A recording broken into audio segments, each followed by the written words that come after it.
페이지를 보면 술은 연간 500만 명의 정신분열증을 만들고 2만 명을 교통사고로 죽게 만들며 국민병 제1위의 정신분열증의 원흉이라고 한답니다.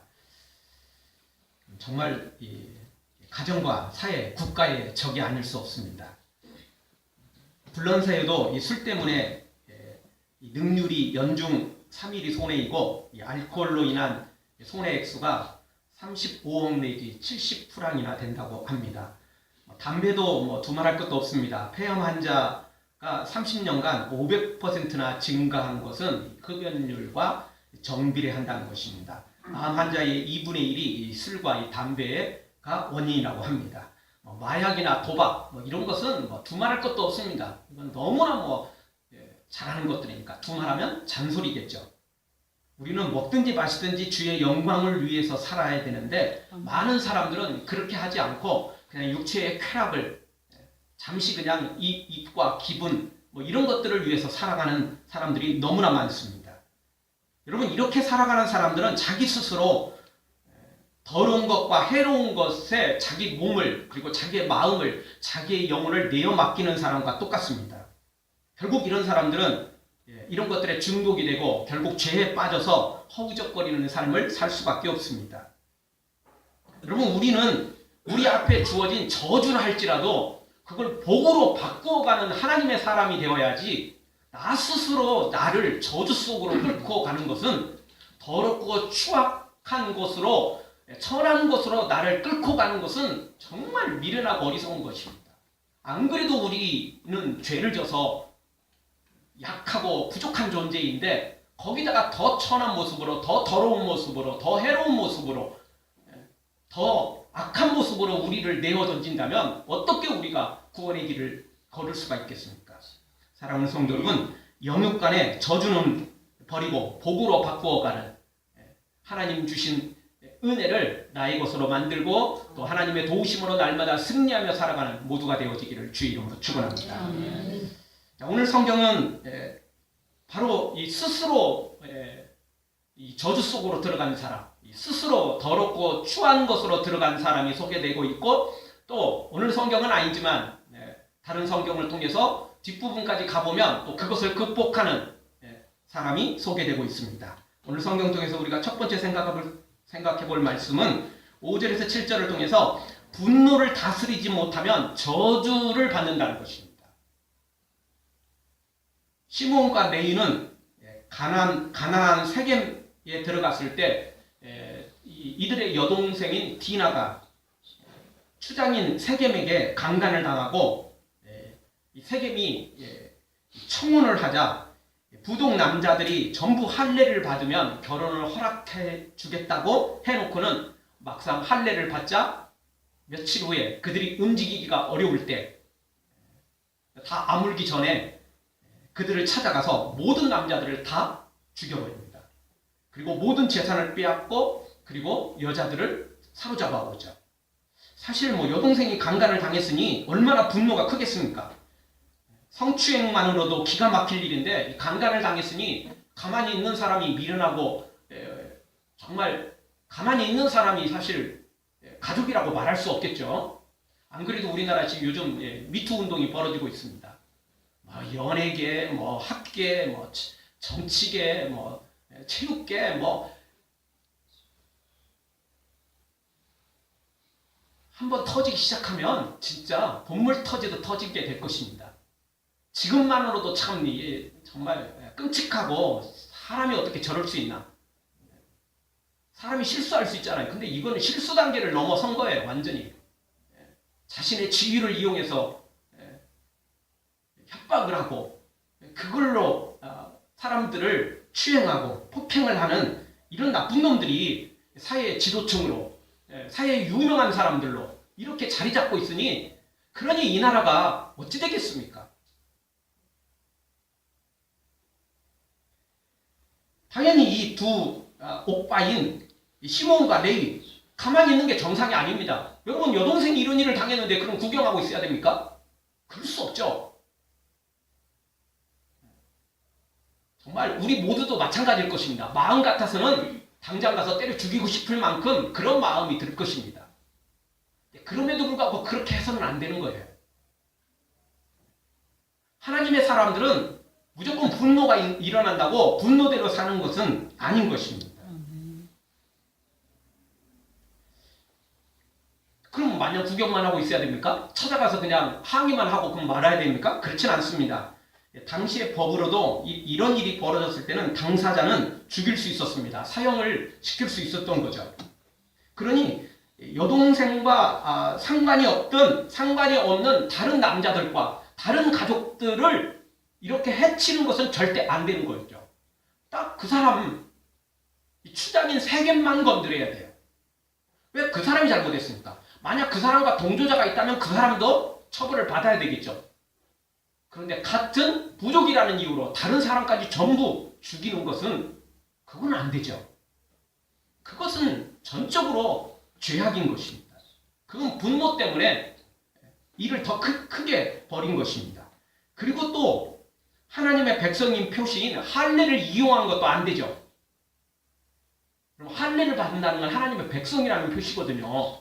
그렇게 속여가지고 이들을 찾아가서 죽이는 것은 정말 하나님의 사람으로서는 마땅치 않은 일입니다. 여러분 구약성경에 눈은 눈으로 이는 이로 이런 말씀이 있잖아요. 이따금씩 신문에 보면 성경에도 눈은 눈으로 이는 이로 이렇게 말했으니까 복수는 당연한 것이다 이렇게 합리화시키고 정당화시키는 사람들이 있습니다. 전혀 그렇지 않습니다. 성경은 그런 내용이 전혀 아닙니다. 모르는 사람들이나 눈은 눈으로 이는 이로 갚으라고 그랬으니까 복수하라고 그랬네. 하나님도 하라고 그랬으니까 성경도 하라고 그랬으니까 우리도 해야 되겠네. 모르는 소리입니다. 무식하면 용감하다고. 모르면 좀 와서 좀 배워가서 좀 해야 돼요. 잘 모르면 성경에 쓰여 있어도 그래도 이게 왜 성경이 사랑하라고 그랬는데 원수까지도 사랑하는데 왜 이런 말씀이 있을까요? 아니 목사님을 찾아와서 좀 묻든지 물어야죠. 모르면서도 그냥 막 무식하게 달려드는 사람이 그래서 그렇게 살아서는 안 됩니다. 여러분 성경이 눈은 눈으로 이는 이로 갚으라는 내용은 원수를 그 이상으로 갚지 말라는 거예요. 말 그대로 레위와 시므온처럼 추장이 잘못했으면 세겜이 잘못했으면 세겜에게 책임을 물어야지 왜 그 부족 남자들을 다 죽이고 왜 그 재산을 빼앗고 그 여자들은 다 사로잡아서 노예로 삼아버리냐는 거예요. 이래서는 안 되는 거죠. 그렇죠? 근데 사람들은 어떠죠? 한 대 때리면 2대, 10대 때리고 싶은 거예요. 근데 성경에 의하면 딱 한 대 맞았으면 한 대만 때려야 돼요. 여기 나를 상처를 냈으면 1cm 났으면 나도 줄자 갖다가 딱 1cm만 내야 돼요. 2cm 내면 안 돼요. 근데 여러분 그렇게 줄자 갖다가 이렇게 재가지고 이렇게 하다 보면 분노를 이게 죽이라는 이야기잖아요. 그렇죠? 그럼 분노가 지금 솟아나고 있는데 너 나 1cm 너 상처 냈어. 너도 딱 1cm 낼 거야. 이게 가능하겠어요? 분노가 우리를 사로잡으면 그럴 수가 없어요. 저 사람 칼로 했으면 나는 도끼 들어야 되고 저 사람 과도 갖다가 있으면 나는 식칼 들고 해야 돼요. 그게 사람의 분노라고요. 성경이 이렇게 눈은 눈으로 이는 이로 하라는 이야기는 그 이상의 복수를 하지 말라는 거예요.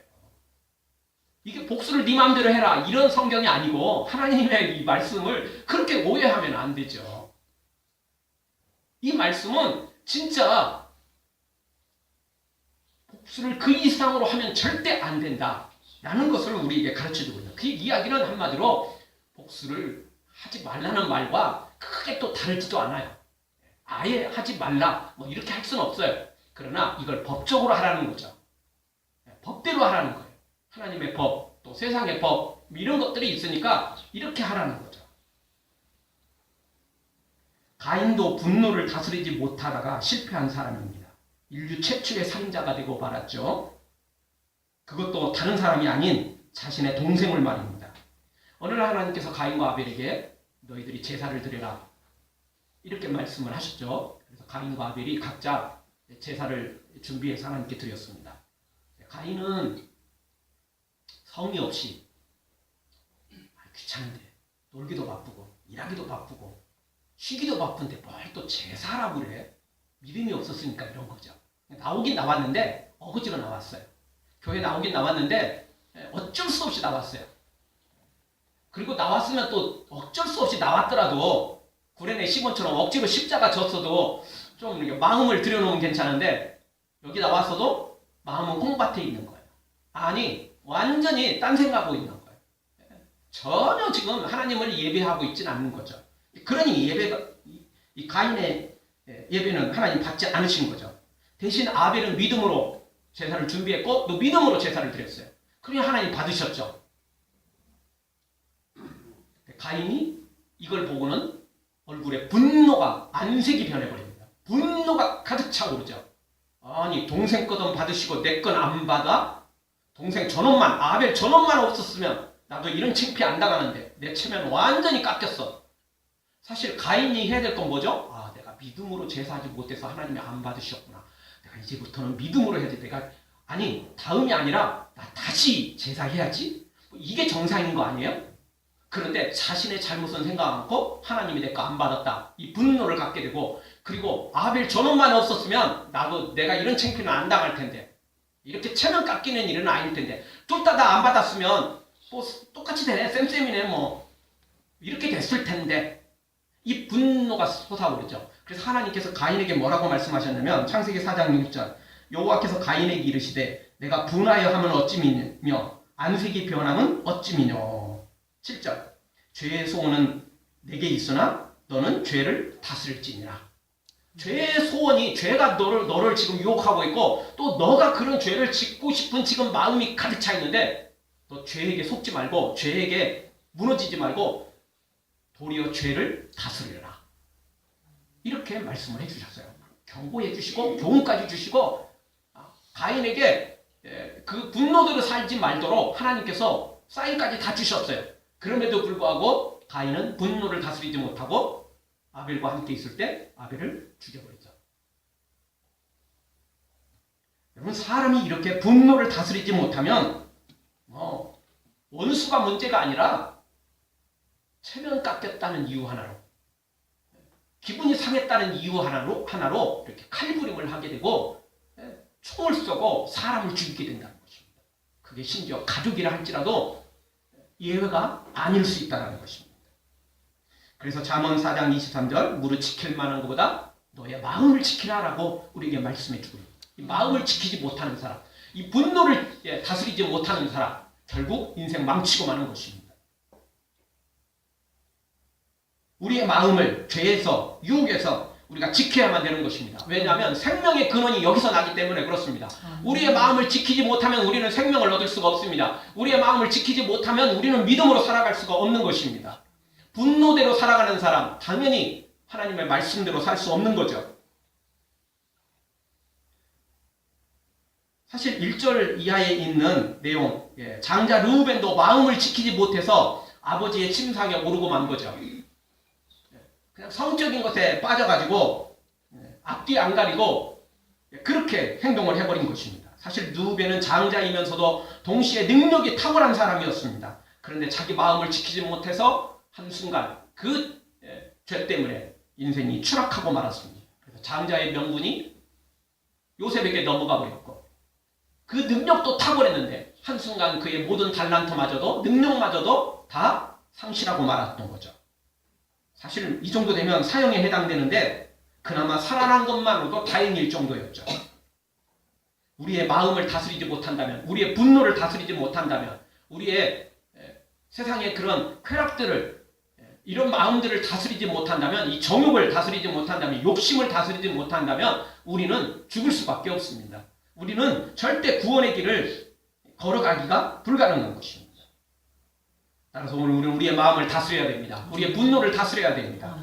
악하고 더러운 것은 최소한으로 줄여야 되고 선하고 아름다운 건 최대한으로 만들어야 됩니다. 그러려면 성령의 도우심이 필요합니다. 왜냐하면 우리의 마음은 우리가 스스로 다스리기가 불가능하기 때문에 그렇습니다. 분노에 휩싸이면요 보이는 게 없어요. 또 보이는 게 설사 있다 할지라도 뭐 이러면 안 돼, 멈춰야 돼, 사과해야 돼, 뭐 이러는데도 알면서도 우리 못하잖아요. 원수가 문제가 아니에요. 부부싸움은 칼로 물베기라고 하지만 부부싸움 해놓고도 이거는 내가 좀 잘못했다 싶은데 만나면 사과해야지. 근데 막상 얼굴 보면 사과가 나옵니까? 쉽지 않거든요. 상대방이 좀 웃어주면 이제 금방 사과가 나올 수도 있어요. 근데 아니 상대방도 지금 기분 나쁜 상황인데 그 웃어주는 게 쉽겠어요? 웃어주지 않으면 금방 사과하고 싶은 마음, 그래서 사과하려고 그 앞에 갔는데 딴소리예요. 아니 뭐 나만 잘못했어? 왜 내가 먼저 사과해야 돼? 뭐 이런 식이잖아요. 그러니까 원수가 문제가 아니라 가족하고도 이렇게 쉽지 않은 것이 우리의 마음이라는 것입니다. 그래서 우리의 마음을 다스리려면 성령님의 강력한 역사가 필요한 겁니다. 성령의 강력한 도우심이 필요한 것입니다. 사랑하는 성도 여러분, 이 세대를 본받지 말고 오직 성령의 도우심으로 우리의 마음이 새롭게 변화되어 하나님의 선하시고 기뻐하시고 온전하신 뜻을 이루는 하나님의 사람들 되어지기를 주의 이름으로 축원합니다. 다시 돌아와서 우리의 마음의 분노를 다스려야 됩니다. 우리의 마음을 다스려야 돼요. 다스리지 못하면 우리 추락하게 돼 있습니다. 안 그래도 우리가 죄 속에 들어있어서 우리가 전적으로 타락한 존재인데 여기에 분노까지 하나 더 끼얹으면, 그리고 그 분노대로 폭발해버리면 마치 화산이 폭발해서 모든 걸 다 죽여버리게 되는 것처럼 우리의 삶을 다 죽이고 망가뜨리게 되는 것입니다. 그래서 성경은 선으로 악을 이기라는 것입니다. 악을 악으로 갚으면요 지는 겁니다. 그 2번 죽는 거예요. 왜? 상대방 때문에 내가 손해봤잖아요. 근데 내 기분 하나, 그냥 기분 한번 그냥 조금 해소시키려고 악을 악으로 갚아버리면 같이 죽는 겁니다. 결국 2번 죽는 거잖아요. 안 그래도 손해봤는데 왜 같이 죽어요? 피해자니까 최소한, 피해자니까 최소한 죽어서는 안 되잖아요. 그러려면 선으로 갚아야 돼요. 그러면 나는 살 수 있어요. 안 그래도 피해자인데 왜 또 2번 죽습니까? 왜 또 손해 또 봅니까? 그래서는 안 되죠. 이런 때는 자존심 내려놔야 돼요. 이런 때는 분노를 내려놔야 돼요. 살 길을 찾아야죠. 살 길을 찾아야죠. 그러려면 이 모든 분노를 주께 맡겨야 됩니다. 주님이 우리를 다스려 주셔야 됩니다. 성령님이 우리를 붙잡아 주셔야 됩니다. 참지 못할 분노 있거든 주님께 맡기세요. 참지 못할 슬픔 있거든 주님께 맡기세요. 주님은 이걸 받아주십니다. 왜냐하면 주님은 우리의 치료자 되시고 주님은 우리의 최후의 재판장 되시기 때문에 그렇습니다. 그래서 주님께 고소하면, 주님께 맡겨드리면 주님은 외면하시는 분이 아닙니다. 분명히 그것에 대한 잘잘못을 따질 것이며, 그리고 악인은 분명히 심판하실 거지만 우리가 그 주님께 맡기고 그 분노를 맡기고 슬픔도 맡기고 우리의 억울한 것을 주님께 맡기고 우리가 주의 말씀대로 살아가면 주님은 우리에게 반드시 보상해 주실 것입니다. 우리가 피해본 거, 우리가 손해본 거, 우리가 억울한 거, 이 모든 걸 다 보상해 주신다는 겁니다. 그런데 내가 악을 악으로 갚아버리면 쌍방과실이 돼버리는 거죠. 물론 상대방이 죄가 더 크니까 뭐 그 사람이 더 심판을 받겠지만 쌍방과실은 나도 포함되는 거예요. 그래서 우리 주님은 선으로 악을 이기라는 겁니다. 그래서 우리 주님은 분노를 다스리라고 말하는 겁니다. 그렇지 않으면 우리가 죽기 때문에 그렇습니다. 사랑하는 성도 여러분, 분노에 침몰하지 말고 분노를 다스려서 선으로 악을 이기는, 우리의 힘으로는 안 되니까 성령님의 도우심으로, 성령님의 능력으로 악을 선으로 이겨 우리는 세상에서 조금 피해를 당할지 모르지만 결국엔 최후의 승리자로 세워지는 복된 성도들 되어지길 주의 이름으로 축원합니다. 2번째 주시는 말씀은 어떤 저주도 복으로 바꿀 수 있다는 겁니다. 여러분, 세상에는 숙명이라는 말이 있습니다. 운명이라는 말이 있죠. 태어나면서부터 바꿀 수 없는 것, 바로 그게 숙명, 운명입니다. 진짜 우리에게는 운명이 있습니다. 우리가 사람으로 태어난 거, 아니 뭐 우리가 다시 또 동물로 태어난 건 뭐 이럴 수 없잖아요.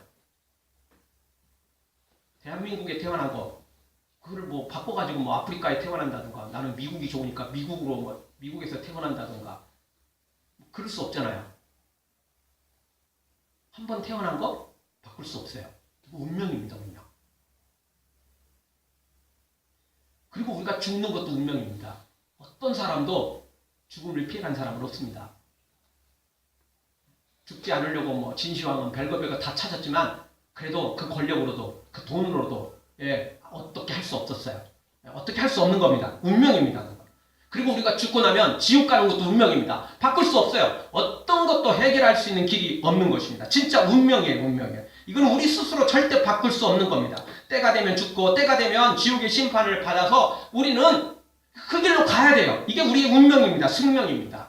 그런데 그 운명으로 끝나지 않습니다. 이걸로 끝나는 게 아니라는 겁니다. 한 가지 길이 있습니다. 이 운명을 바꿀 한 가지 길이 우리에게 있다라는 것입니다.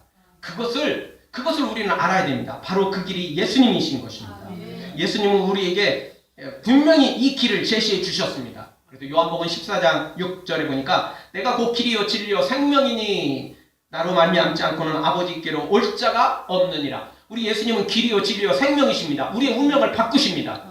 저주의 길을 생명의 길로 바꾸십니다. 아멘. 그 악한 지옥과 심판의 길을 천국의 길로 복된 길로 바꾸시는 분이 우리 예수님이시라는 것입니다. 아멘.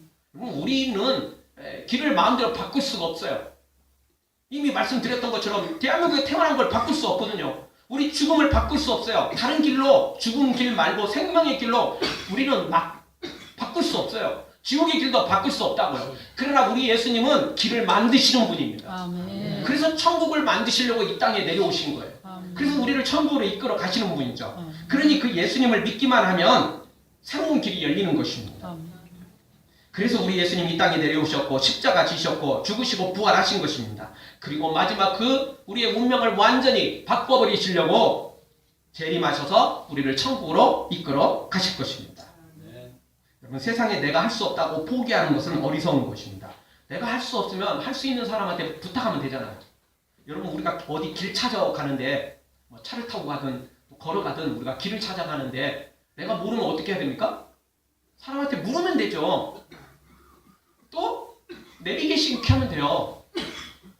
차량에 있는 내비게이션이든 아니면 핸드폰에 있는 내비게이션이든 그거 켜놓고 가면 갈 길을 가르쳐 준다니까요. 오른쪽으로 가세요. 왼쪽으로 가세요. 가르쳐 줘요. 내가 모른다고 포기하면 안 되고 모르면 길을 찾아야죠. 알 수 있는 사람한테 도움을 받아야죠. 우리는 죽음을 해결할 수 없어요. 지옥을 해결할 수 없죠. 이 재앙을, 저주를 해결할 수 없어요. 근데 다른 사람 찾아봐도 해결할 사람이 아무도 없잖아요.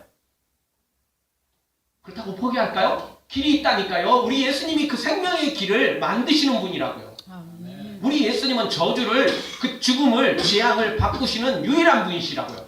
아니, 그 예수님이 있는데 포기하고 있다면 그건 미련한 거 아닙니까?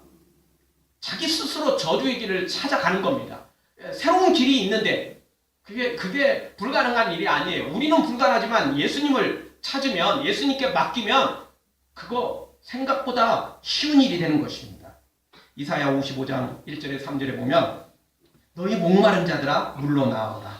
돈 없는 자도 와라. 너희는 와서 사 먹되 돈 없이 값없이 와서 포도주와 젖을 사라. 너희가 어찌 양식 아닌 것을 위하여 은을 달아주며 배부르게 못할 것을 위하여 수고하느냐. 나를 청종하라. 그리하면 너희가 좋은 것을 먹을 것이라. 너희 마음이 기름진 곳으로 즐거움을 얻으리라. 너희는 귀를 기울이고 내게 나와 들으라. 그리하면 너희 영혼이 살리라. 아멘.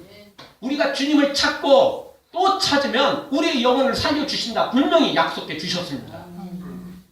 길이 없는 게 아니라고요.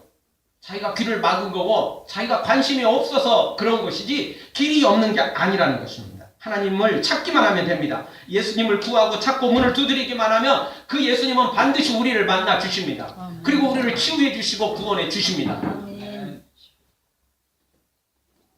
왜 본인이 찾지 않으면서 왜 길이 없다고 말합니까?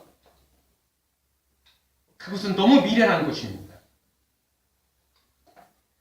자, 오늘 다시 성경으로 돌아와서 시므온과 레위가 저주를 받았잖아요. 7절에 보니까 저주라는 말이 2번씩이나 반복됩니다. 이들이 너무 큰 죄를 저질렀기 때문에 그렇습니다. 그 분노 속에 했기 때문에 그렇습니다. 그리고 시므온과 레위는 그 여동생 일로만 그런 게 아니에요. 훗날에 또 이 분노를 참지 못해서 요셉이 아버지한테 사랑받고 또 많은 혜택을 받으니까 또 형으로서 그 분노, 자존심 막 이런 것들 때문에 어떻게 하죠?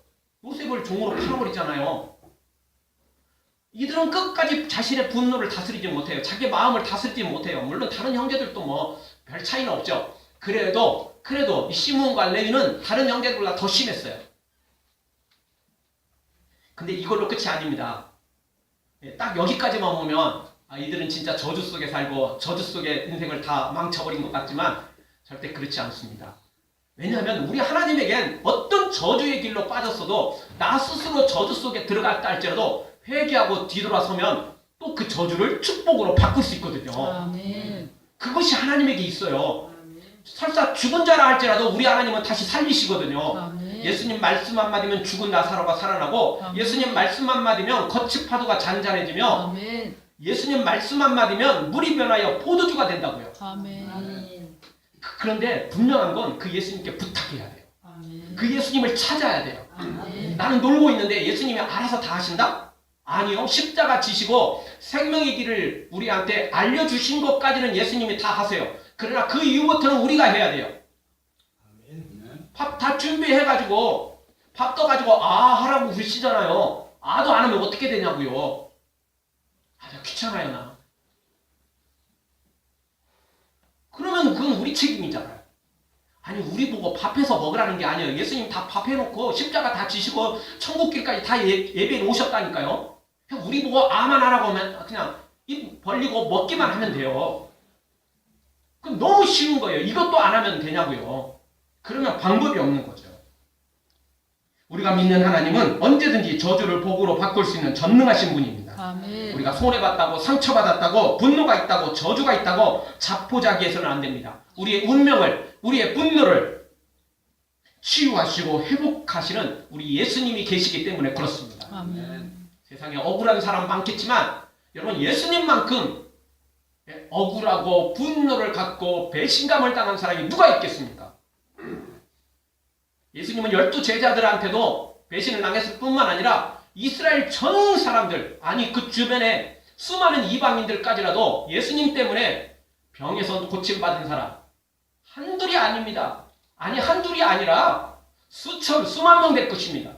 엄청난 사람들이 예수님을 통해서 질병을 치유받고 그리고 마음에 짐들을 내려놓고 예수님의 설교를 듣고 예수님의 그 기적을 맛보고 얼마나 많은 사람들이 도움을 받았습니까? 그런데 한순간 그들이 다 예수님을 십자가에 못 박으라고 그들이 또 외친 사람들이었습니다. 다 예수님을 배신했죠.